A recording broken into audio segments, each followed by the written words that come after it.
तरीके से भाजपा काम कर रही है वो ये दर्शाना चाह रही है इस देश के अंदर में कि हम जो भी करेंगे तानाशाह की तरह करेंगे, औरंगजेब की तरह। नमस्कार साथियों, आप सभी का फिर से बहुत बहुत स्वागत करते हैं करेक्ट न्यूज यूट्यूब चैनल पर। साथियों, लोकसभा के चुनावों में अब कुछ ही दिनों की देरी है। जनता पूरी तरह से वोट डालने को तैयार है। चुनावी रंगमंच भी सज चुका है।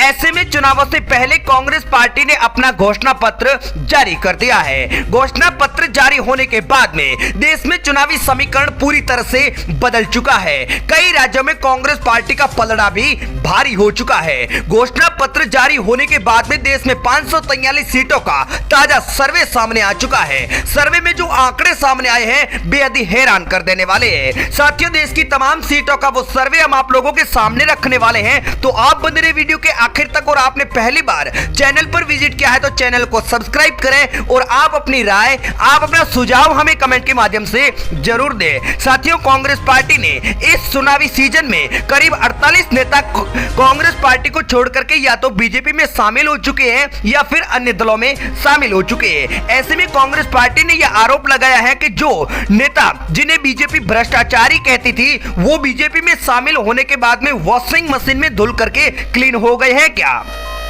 कांग्रेस के घोषणा पत्र के अगर 25 नंबर के पन्ने पर गौर करें तो यहां पर लिखा है कि बीजेपी एक विशाल वॉशिंग मशीन बन चुकी है। जो भी नेता बीजेपी में शामिल होता है उसके सारे कर्म धुल जाते हैं। साथियों, हम आपको बता देते हैं कि चुनावों को अब कुछ ही दिनों की देरी है। ऐसे में 48 पन्नों का जो घोषणा पत्र जारी हुआ है जिसमें न्याय पत्र, नौकरी देना, किसानों की कर्ज माफी, खाली पद भरना, महिलाओं को भत्ता देना, एमएसपी की गारंटी जैसे कांग्रेस पार्टी ने और भी कई वादे किए हैं। साथियों, घोषणा पत्र के बाद में आखिर ओपिनियन पोल क्या कह रहा है, किन राज्यों में कांग्रेस का पलड़ा भारी हो चुका है, हम शुरुआत करते हैं देश के तमाम राज्यों के ओपिनियन पोल की। तो आप वीडियो के आखिर तक जरूर बने रहे और आप देश में अगला प्रधानमंत्री किस नेता को देखना चाहते हैं कमेंट करके अपनी राय जरूर दें और वीडियो को अपने दोस्तों में शेयर जरूर करें। आइए साथियों, बात कर लेते हैं तमिलनाडु की 39 सीटों की, जहां पर इस बार के लोकसभा के चुनाव में इंडिया गठबंधन को 21 सीटें जबकि भारतीय जनता पार्टी के गठबंधन को 18 सीटें जाती हुई ओपिनियन पोल में बताई जा रही है।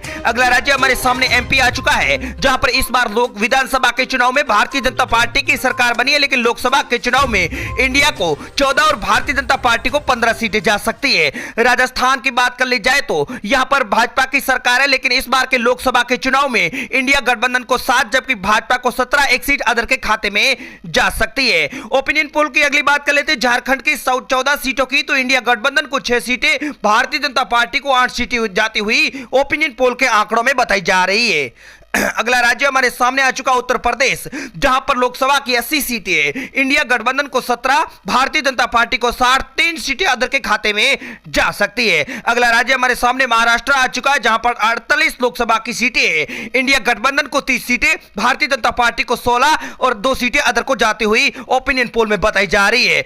अगर 10 सीटों वाले हरियाणा की बात कर ली जाए तो इंडिया को 3, भाजपा को 7, अदर को 2, कुल 543 में से इंडिया गठबंधन को 98 सीटें, बीजेपी को 141 सीटें मिल चुकी है। बात अगर छत्तीसगढ़ की कर दी जाए तो यहां पर 11 लोकसभा की सीटें हैं, इंडिया गठबंधन को 6, भारतीय जनता पार्टी को 5, 2 सीटें अदर के खाते में जाती हुई बताई जा रही है। अगली बात कर लेते हैं पंजाब की 13 लोकसभा की सीटें हैं, इंडिया गठबंधन को 10, भारतीय जनता पार्टी को 1-2 सीट अदर के खाते में जाती हुई बताई जा रही है। ओपिनियन पोल के आंकड़ों के अनुसार अगला राज्य हमारे सामने गोवा आ चुका है, जहां पर 2 सीटों में से 1 सीट इंडिया गठबंधन, 1 सीट भारतीय जनता पार्टी के खाते में जाती हुई ओपिनियन पोल के आंकड़ों में बताई जा रही है। साथियों, अगला राज्य हमारे सामने आ चुका है 17 सीटों वाला तेलंगाना। तेलंगाना में इस बार इंडिया गठबंधन को 12, भारतीय जनता पार्टी को 5 सीटें जाती हुई ओपिनियन पोल के आंकड़ों में बताई जा रही है। साथियों, अब देश के कौन से राज्य से वीडियो देख रहे हैं अपने राज्य का नाम कमेंट करके जरूर बताएं।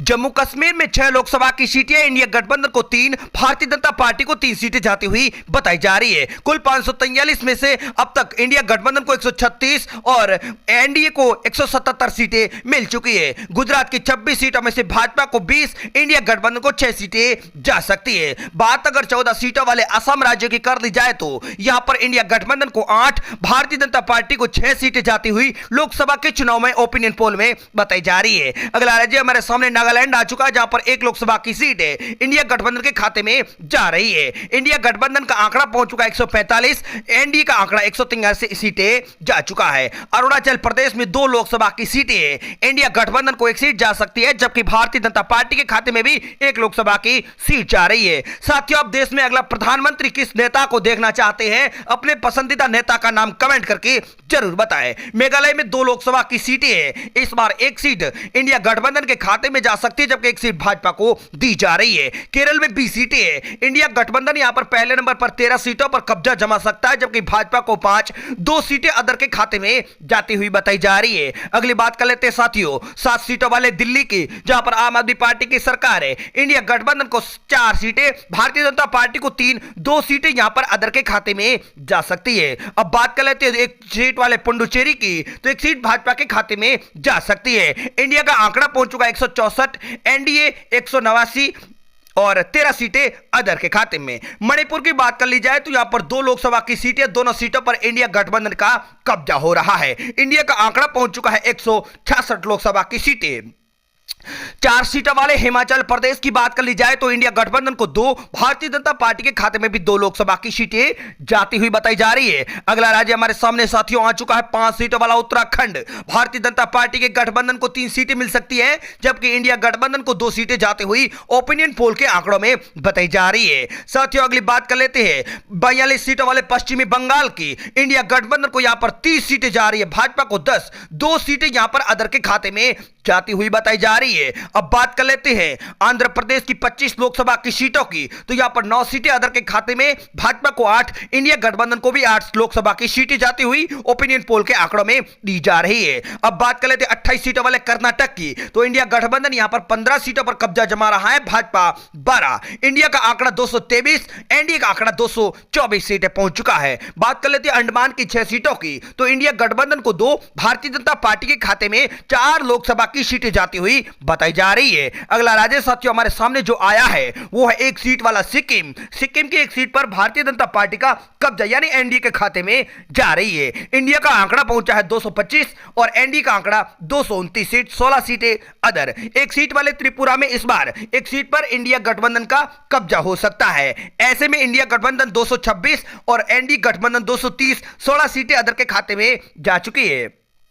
21 सीटों वाले उड़ीसा की बात कर ली जाए तो इंडिया गठबंधन को 5 सीटें जा सकती है, भारतीय जनता पार्टी को यहां पर यानी एनडीए को 6, 9 सीटें अदर के खाते में दी जा रही है। बात अगर बिहार की 40 सीटों की कर ली जाए तो इंडिया गठबंधन को 20, भाजपा को 19 सीटें, 2 सीटें अदर के खाते में, एनडीए 251, एनडीए 255, इंडिया 251, 27 सीट। साथियों, वीडियो के आखिर में बात कर लेते हैं पश्चिमी बंगाल की, जहां पर ममता बनर्जी ने भारतीय जनता पार्टी पर गंभीर आरोप भी लगाए हैं। सांप पर भरोसा किया जा सकता है लेकिन भाजपा पर नहीं, ममता बनर्जी ने कड़े आरोप लगाए हैं। पश्चिमी बंगाल की मुख्यमंत्री ममता बनर्जी ने भारतीय जनता पार्टी पर लोकसभा चुनावों के लिए आदर्श आचार संहिता का पालन नहीं करने का आरोप लगाते हुए कहा कि जहरीले सांप पर भरोसा किया जा सकता है लेकिन भाजपा पर नहीं। कूच बिहार में एक रैली को संबोधित करते हुए ममता बनर्जी ने यह आरोप लगाया कि केंद्रीय जांच एजेंसियां, सीमा सुरक्षा बल और केंद्रीय औद्योगिक सुरक्षा बल